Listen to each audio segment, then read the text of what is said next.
Hola, buenas tardes. Esta es la asignatura de Historia. Vamos a estar viendo el libro de Historia unificado.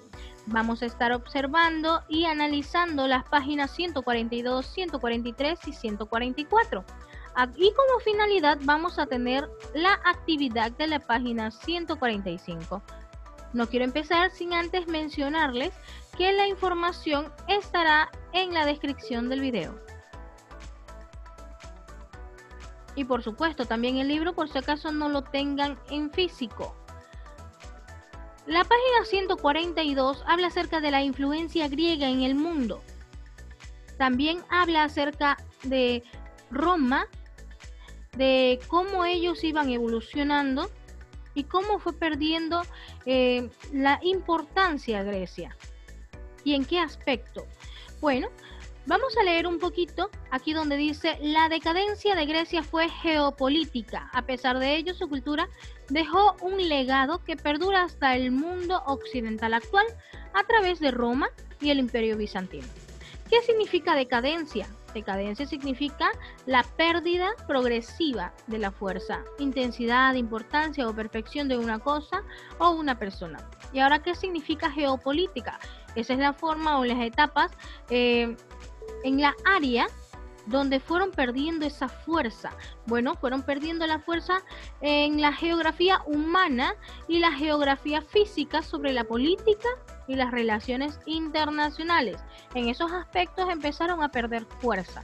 Pero a pesar de ello, hasta el momento de hoy, hasta en la actualidad, perdura su legado en Roma y el Imperio Bizantino, como ya había mencionado. Ahora, ¿por qué estamos hablando de Roma? Bueno, porque Roma tomó posesión de Grecia invadiéndolo. Y se proclama la libertad de los helenos, pero establece su predominio, como ya lo había mencionado, sobre Grecia, garantizando la estabilidad económica y halagando la grandeza de Atenas, llamada también Minerva por los romanos. ¿Quién es Minerva? Minerva es una diosa que ustedes ven a mi lado derecho.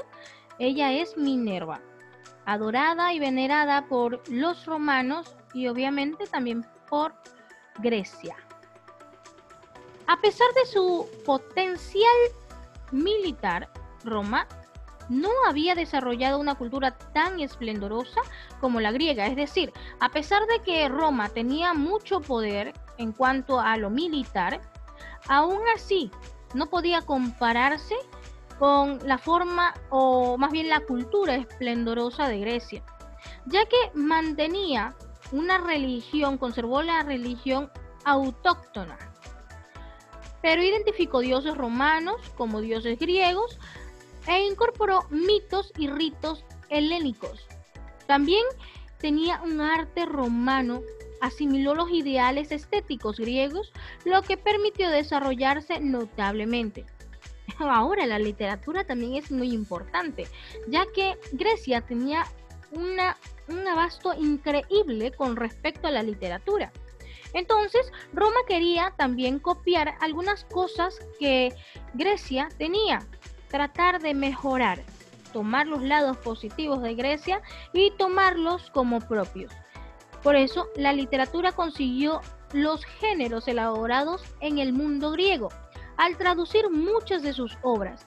La filosofía griega continuó desarrollándose en Roma, por lo que entra en el periodo conocido como helenístico romano.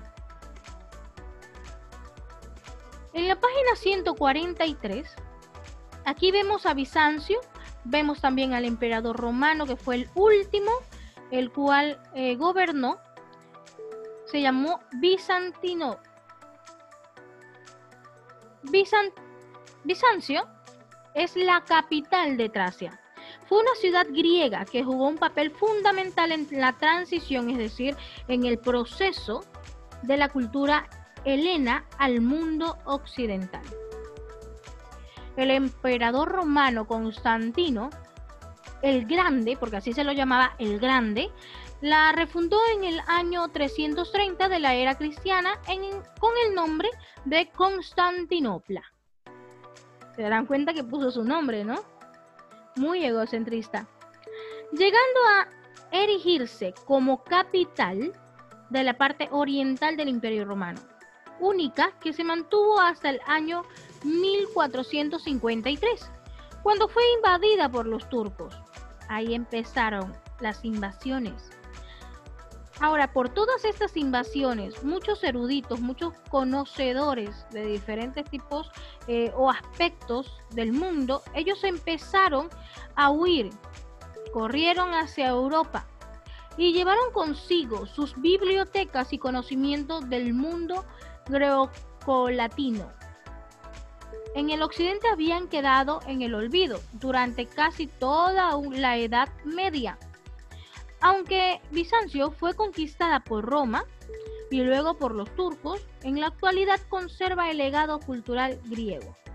Como se darán cuenta, Bizancio es parte de Grecia y fue invadido por muchos estados.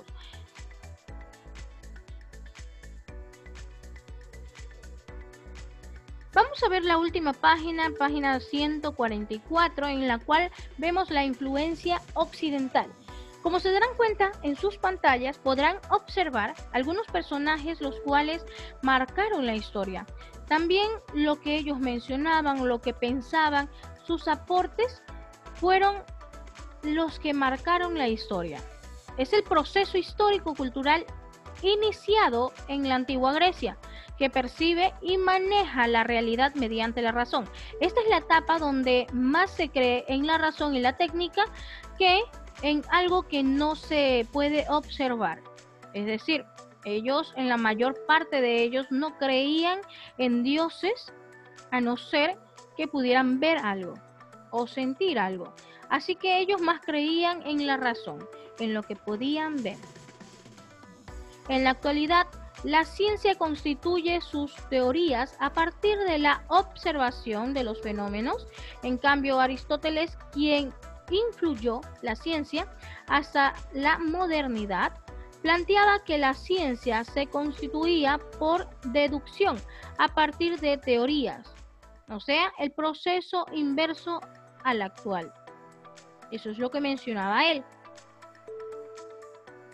La razón y la técnica, la característica más básica del pensamiento occidental es la explicación, valga recalcar esta partecita, explicación racional de la naturaleza, concebida como lo distinto al ser humano, de ahí su carácter racional.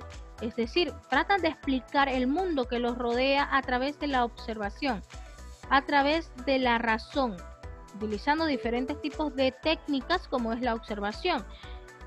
Pero más tenía en cuenta que todos los conocimientos que ellos obtenían podían obtenerlo a través de su raciocinio.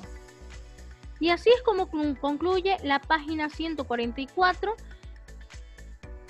Como verán, es bastante simplificado, pero lo más importante de ellas. Ahora tenemos la última página, la 145, en la cual podrán observar la actividad o reto que deben realizar: analizar un texto griego.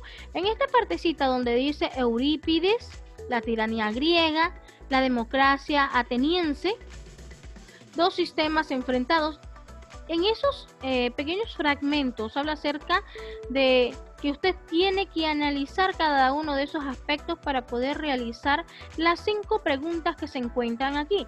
En la primera, pide que usted busque información en una enciclopedia, en libros o en textos o incluso en internet acerca de documentación sobre el autor, la época y el tema de enciclopedia.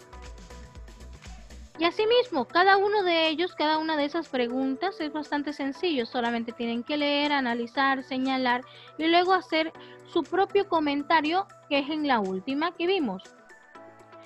Bueno, chicos, con eso concluimos con la presentación del día de hoy, agradeciéndoles muchísimo por su atención y recordándoles que si necesitan este material o necesitan el libro, lo van a tener en la descripción del video. Conmigo será hasta la próxima y espero verlos en mi próxima transmisión. Adiós.